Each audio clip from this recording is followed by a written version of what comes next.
Hi, everybody. Welcome back to Bible in a Year. My name is Natalie, and today we are on day 248. Welcome to the channel. I am so happy that you're here today. We are going to be reading out of 2Samuel chapter 10, Ezekiel chapter 4, Mark chapter 6, but we're only reading verses 1 through 29 today. And then we're going to close out the day with Psalm 119, verses 161 through 168. And I think, if I remember correctly, this will close out Psalm 119. So let's get started with 2 Samuel chapter 10. Here we go. After this, the king of the children of Ammon died, and Hanun, his son, reigned in his place. David said, I will show kindness to Hanun, the son of Nahash, as his father showed kindness to me. So David sent by his servants to comfort him concerning his father. David's servants came into the land of the children of Ammon. But the princes of the children of Ammon said to Hanun, their lord, Do you think that David honors your father in that he has sent comforters to you? Hasn't David sent his servants to you to search the city, to spy it out, and to overthrow it? So Hanun took David's servants, shaved off one half of their heads, and cut off their garments in the middle, even to their buttocks, and sent them away. When they told David this, he sent to meet them, for the men were greatly ashamed. The king said, Wait at Jericho until your beards have grown, and then return.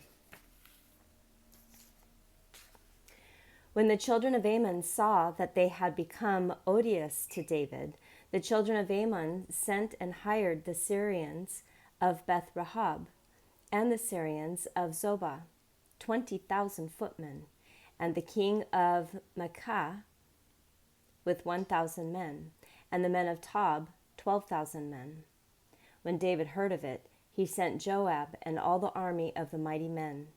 The children of Ammon came out and put the battle in array at the entrance of the gate. The Syrians of Zobah and of Rahab and the men of Tob and Maacah were by themselves in the field.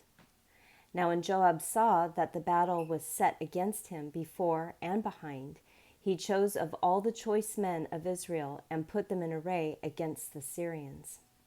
The rest of the people he committed into the hand of Abishai, his brother, and he put them in array against the children of Ammon.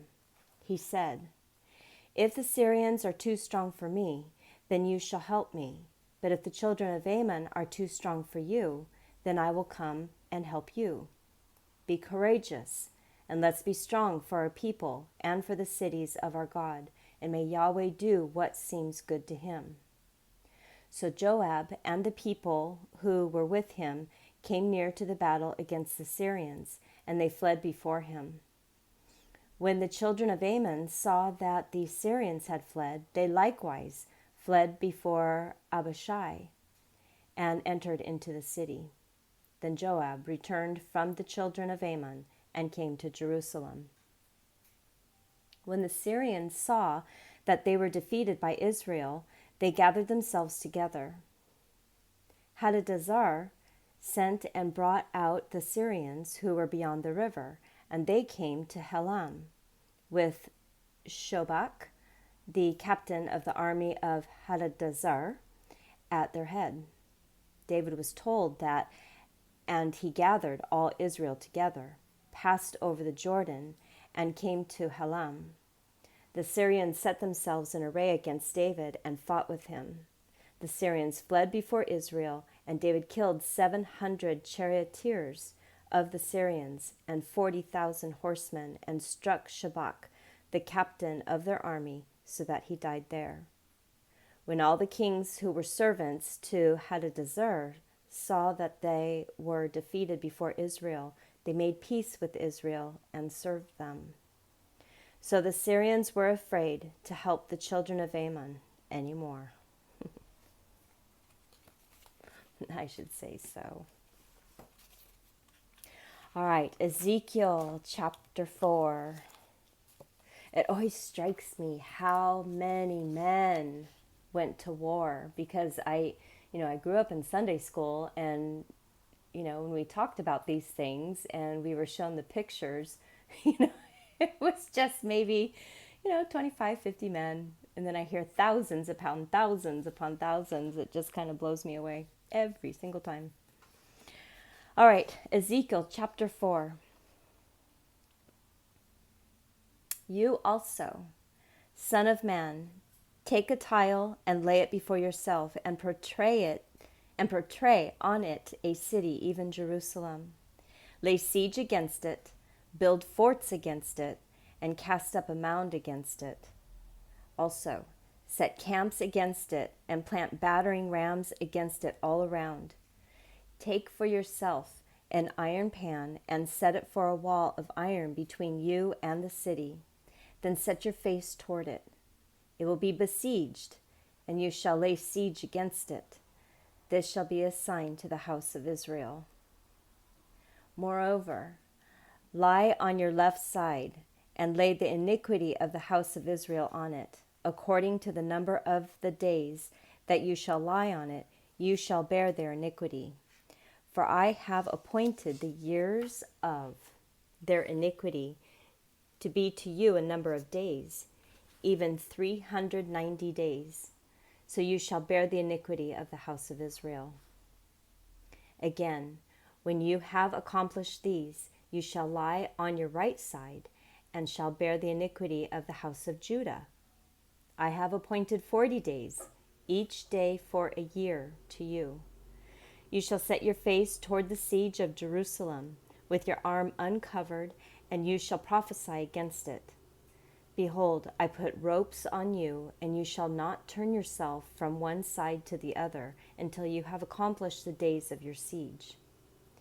Take for yourselves also wheat, barley, beans, lentils, millet, and spelt, and put them in one vessel. Make bread of it.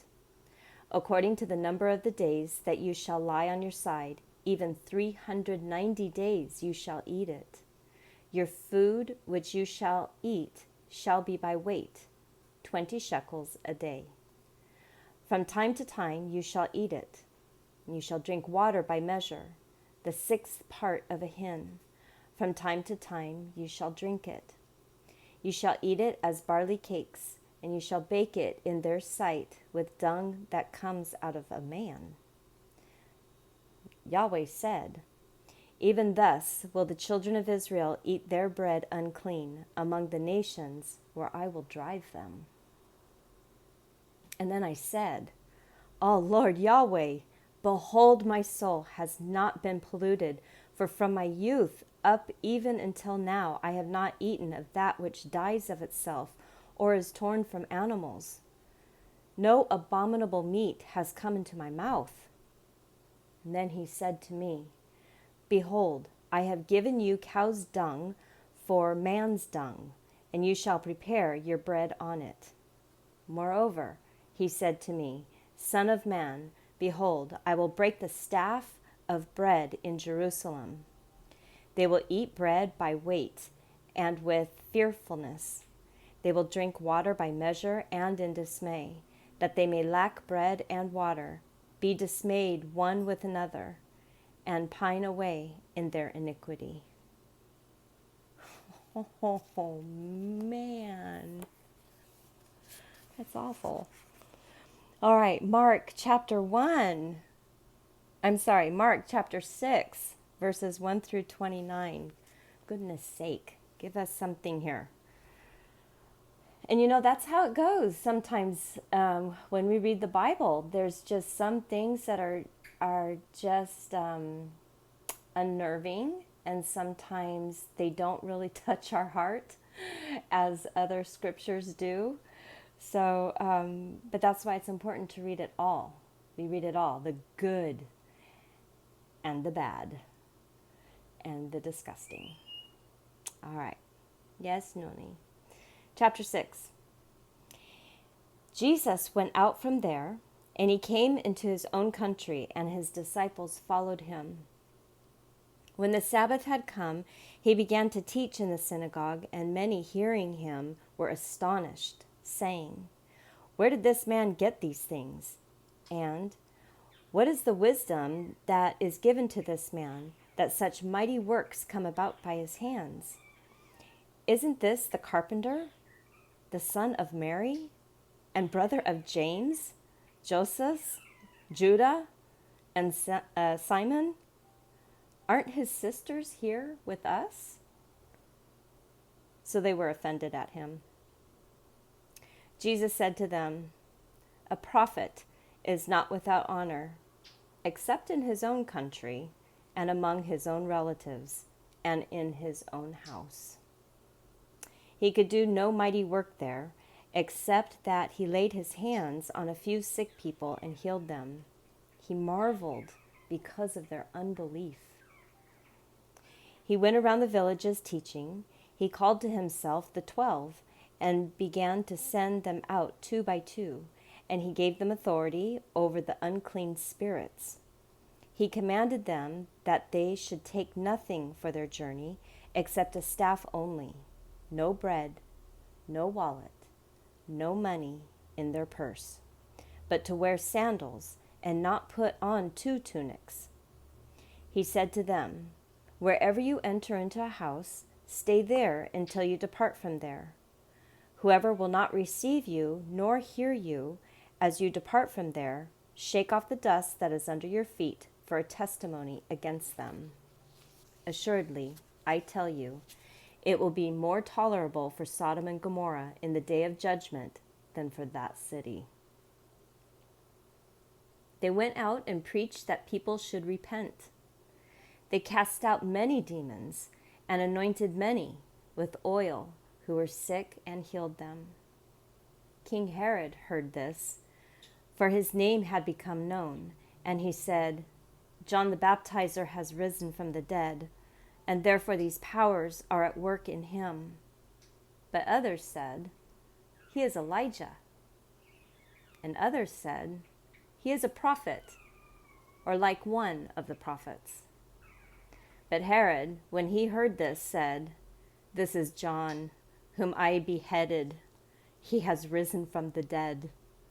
For Herod himself had sent out and arrested John and bound him in prison for the sake of Herodias, his brother Philip's wife, for he had married her.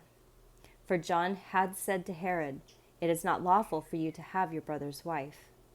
Herodias set herself against him and desired to kill him, but she couldn't, for Herod feared John, knowing that he was a righteous and holy man, and kept him safe.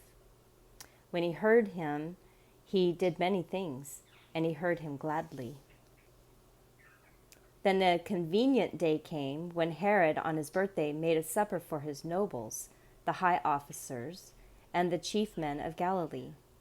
When the daughter of Herodias herself came in and danced, she pleased Herod and those sitting with him. The king said to the young lady, "Ask me whatever you want, and I will give it to you." He swore to her, "Whatever you ask of me, I will give you, up to half of my kingdom."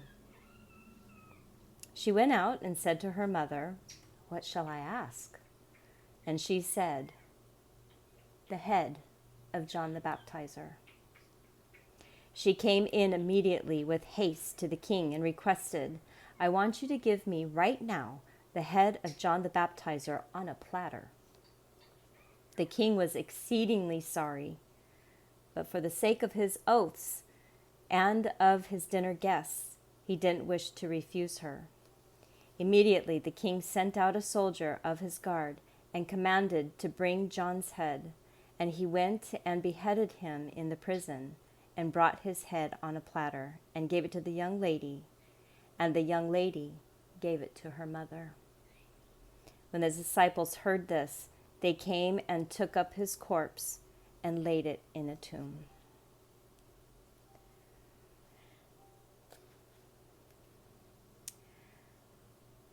So that is the story of Herod and John the Baptist. But can I go back for just a second and this conversation, how they cast out many demons and anointed many with oil who were sick and healed them.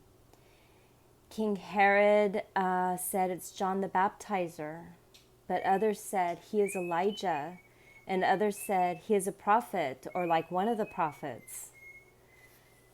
But again, the demons never, ever questioned who Jesus was. There was no demon out there saying, hey, John the Baptist, go away. They knew he was the Son of God. And it blows my mind that we just couldn't see it. From the Garden of Eden, when God would move through the garden and look for Adam and Eve, he would call out, where are you? And could not figure it out. So, I digress again. Psalm 119, verses 161 through 168. Oh, I was mistaken. I'm sorry. All right. I believe tomorrow will be our last day for 119. Here we go. Princes have persecuted me without cause, but my heart stands in awe of your words. I rejoice at your word as one who finds great plunder. I hate and abhor falsehood. I love your law. 7 times a day I praise you because of your righteous ordinances. Those who love your law have great peace. Nothing causes them to stumble. I have hoped for your salvation, Yahweh. I have done your commandments. My soul has observed your testimonies. I love them exceedingly. I have obeyed your precepts and your testimonies, for all my ways are before you.